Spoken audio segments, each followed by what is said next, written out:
On this edition of Issues and Insiders, we shed light on the efforts of one organization aimed at empowering North Korean refugees by teaching them English in hopes of providing them with a broader global platform to share their stories. Hello and welcome. It's Tuesday, June 11th here in Korea, and you're watching Issues and Insiders. I'm Min Sunhee. Today, we learn about the dedication of a special group of activists aimed at giving greater voice to North Korean refugees amid hopes of facilitating their assimilation into their new homes. For this, I have Casey Lartigue, chairman of Freedom Speakers International, live on the line. Casey, it's a pleasure to have you with us. Oh, thank you so much for inviting me. I also have Lee Jeong-cheol, a North Korean refugee, currently in the US, hoping to secure his master's degree there. Jeong-cheol, welcome to the program. Thank you for having me again. Casey, let's start off then with some information about your organization, Freedom Speakers International. Okay, sure. We started in March of 2013 as a volunteer activity, but we've since then gone on to become incorporated in South Korea and a 501c3 tax-deductible organization in the USA. We've had about 500 North Korean refugees study English public speaking in career development during that time. We've had 19 speech contests where they can give original speeches in English, working with volunteers in preparation for that. We've published 3 books. Our mission is to empower North Korean refugees to engage in public speaking about the things that they want to talk about. So that's why we call our contest, the title of it is I Am from North Korea, so they can talk about any aspect of their lives. Casey, what do you suppose is the importance of having North Korean refugees share their stories with the international community? Yes, well, we've had about, as I said, about 500 North Korean refugees study with us since 2013. And we asked them why they want to engage in public speaking. And we've heard 5 main reasons over the years. Number 1, engage in advocacy about North Korea. They want to do something at North Korea. Number 2, raise awareness. They just want people to know what's going on in North Korea. Number 3, storytelling. So they want to let people know about the stories of people who cannot speak for themselves or may have been killed or tortured in North Korea or China. Number 4 is to heal hearts. And that is that they might have suffered some trauma in their own lives and they want to get over it. And they found that public speaking is one way that they can do it, by telling their stories. And number 5, gain confidence in themselves. That is as speakers, but also just as humans, because they're stripped of their identities and individuality at birth in North Korea and never really allowed to develop as people. So they found that public speaking is a way that they can gain confidence. Right. And now, Jeong-cheol, I understand that you also joined this organization back in the year 2015 to learn English there. And speaking within your capacity, Jeong-cheol, as a North Korean refugee, what are your thoughts on these efforts to better support North Korean refugees? Well, of course, the role of FSI is really important for North Korean human rights, as well as the life of North Koreans here in South Korea, like me. So as I mentioned, I joined in FSI in 2015, as I remember. And at the time, I really wanted to study English. Yeah. And I think a lot of North Korean refugees in South Korea, they told me FSI is one of the organizations that really help North Korean refugees here in South Korea, because the organization gives people to the opportunity to talk about their stories, share their stories with people in the world. And through this opportunity, I think they can convey an exact picture of North Korea from their perspective. Also, I think FSI offers the North Koreans to study English. For me, I also participated in FSI speech contest, and I participated in, I think, 4 times. And finally, I got the grand prize from the speech contest. And through this process, I could improve my English really a lot. Yeah. So North Korean refugees in South Korea, they also can study English at FSI, I think. Yeah. Right. And speaking about your grand prize, Jeong-cheol, what was your speech about? As Keiichi mentioned, the general topic was I am from North Korea because I am from North Korea. And I told about the life of North Koreans in North Korea and South Korea. Tried to convey how North Koreans suffered from the human rights violations in North Korea, as well as how they managed to come to South Korea, through China and other countries. Right. Jeong-cheol, simply speaking, but- would you... Yeah, sure. Casey, you want to say something? The title of his speech, it was about North Koreans and the term defector, refugee, and traitor.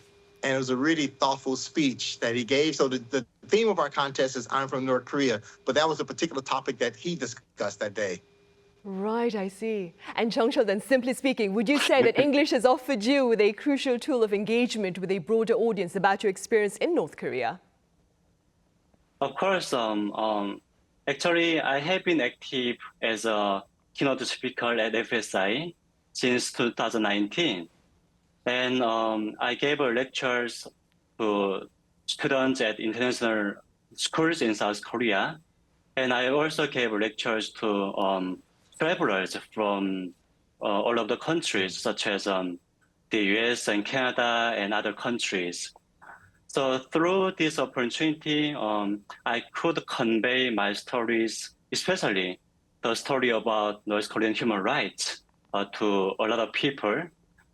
And I think I still remember that some people, after the lecture, they came up to me and saying like, Jeong-cheol, you are really lucky to escape from North Korea, and you are a survivor because you came to South Korea and you are living your life with freedom. And this kind of memory really made me think a lot because what I have been doing as a keynote speaker is something meaningful in my life. Especially it is kind of meaningful for improving the life of North Koreans, I think. Right, indeed. And Casey, as Jeong-cheol said, these efforts to raise greater awareness about the human rights violations in North Korea are also being taken up by the Yoon administration. They're seeking to shed a greater light on the violations taking place up north. What do you propose with regard to such efforts? Well, it's great, especially compared to the previous administration that sent North Koreans back to North Korea. The Yoon administration has been much more open and engaged with North Korea and invited North Korean refugees to participate in activities and events. But I'd like to remind people that let's not focus too much on what the government does, because we as individuals often need to put pressure on government officials to get them to move. So let's remember that we need to be involved as individuals at different levels. We can be involved as activists, as educators, but there are lots of ways to get involved. But we need to put pressure on government officials to do even more. Because if there's no one behind them, why should they move? So we need to remember, let's put pressure on them. Right. Jeong-cheol, in recent times, there's been an escalation in tensions here on the Korean peninsula, especially in light of Pyongyang's floating of waste-carrying balloons into South Korea. How do you explain North Korea's latest acts of provocation? Actually, I think as long as I have much time, I can explain about this a lot. But I think, as we mentioned, the tension is increasing recently. And as people may know, some organizations in South Korea, they sent balloons with like a USB and information about the regime. I mean, that kind of information to North Korea. And in response to this active action, I think the North Korean government also sent some balloons filled with trashy and other stuff to South Korea. So it's kind of, I think, tit-for-tat situation in the Korean peninsula. And I can say that this is not a good situation on the Korean Peninsula because the growing tension affects a lot of things, such as the safety of South Koreans and the safety of South Korea, as well as the relations between South Korea and North Korea. And that's why I think at this point, the role of government is kind of important because as we know, in 2014, at the time when some people in South Korea, they sent two balloons to North Korea, the soldiers in North Korea, they tried to shoot the balloons. And because of the conflict, some people in Yeoncheon area in South Korea, they had to evacuate the village for a while, yeah. So which means the action for North Korean human rights also caused kind of damage to the residents in South Korea, yeah. So of course, you know, the South Korean government has been saying that we cannot restrict the freedom of speech for South Koreans. But the thing is that we all know that, of course, yeah, we have to ensure the freedom of speech in South Korea. But we all know that the government also has the duty to protect the safety of Koreans, South Koreans, you know. So that's why at this point, I think even though the activities for North Korean human rights are really important, but at the same time, we also consider how to protect, you know, South Korean residents in South Korea. Right. But still, yes, yeah. No, Sorry. go ahead, But Jeong-cheol. still, yeah, balloons, you know, balloons usually contain a lot of information for North Korean human rights. So in that respect, sending balloons also really important. Right. And expanding on what Jeong-cheol has just said, Casey, activists here in South Korea, they have been sending balloons to North Korea carrying what one North Korean refugee described as materials of truth and freedom. Now, he was speaking to CNN and he explained that the balloons carry money, medicine, music, pictures and letters by North Korean refugees, like Jeong-cheol mentioned, regarding their new lives in South Korea. And ultimately, this information prompted him to leave North Korea. Now, clearly here, awareness led to action. What do you hope, Casey, to see in the future with regard to the welfare of North Korean refugees as you seek to empower them to raise greater awareness about their plight and more? Okay, well, first of all, I'll mention that I've gone to help send those air balloons 2, maybe 3 times, including with Park Sang-hak, the leader of doing that. And I think it's a great thing, but I think one problem when we analyze it is we just look at it in isolation, but it's like information into North Korea. Air balloons, radio broadcasts, CDs, DVDs, K-pop movies, music videos, loudspeakers. It's people who are being blocked from information that those of us on the outside, it's like Dracula is there and we're sending sunlight in. Of course, they're going to respond in a negative way. And by their strong response, it should let us know how dangerous information is to send into the country. Now, as far as our work, is highlighting North Korean refugees at whatever level. Jeong-cheol mentioned he's given talks with tourists. We have lots of events, about 90 this year, with visitors to South Korea. And that's informing people on a personal level. But it's about sending information, sharing stories. They can do it at the domestic level or they can do it internationally. We're okay either way. They can just give speeches at our contest. It's enough. But let's spread out more information to people who are now being blocked from it. Right. And on the government level, Jeong-cheol, South Korean military has resumed loudspeaker broadcasts from its border into North Korea. What can you tell us about the impact of these broadcasts on North Korea? The impact of the loudspeakers toward North Korea is, I can say, is really important because the broadcasting contains a lot of information for democracy in North Korea or the right to know, for North Koreans. So usually, recently, I actually listened to the broadcasting, which were released through Korean media outlets.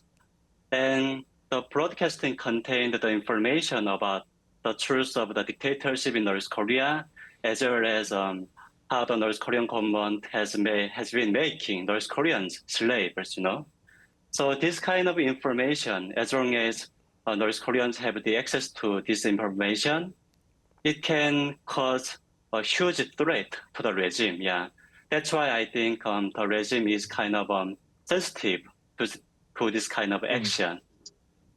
Right. Casey, often the ordinary people of a rogue state, if I may, fail to receive the attention and support that they need and are often disregarded in foreign policies that are largely aimed at punishing their authorities. Do you fear that this is the case with North Korea?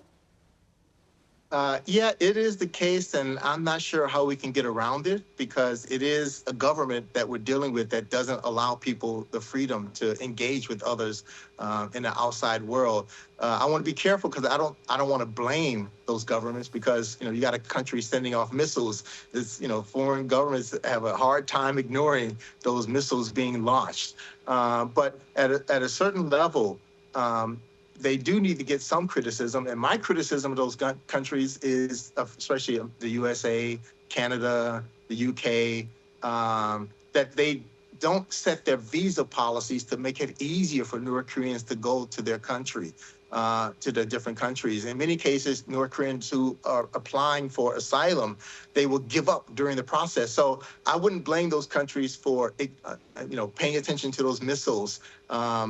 But I would blame them for the internal policies that they have that make it difficult for North Koreans to escape. But as I said earlier, without pressure, those governments are going to focus on those missiles. It's going to be a hard time for them to focus on the people. So again, I'm not blaming them, but also blaming them. Right. And Jeong-cheol, moving forward, you are currently based in the US right now. Do you have any plans to better promote awareness about the plight of North Koreans this year? Here in the US? Yes.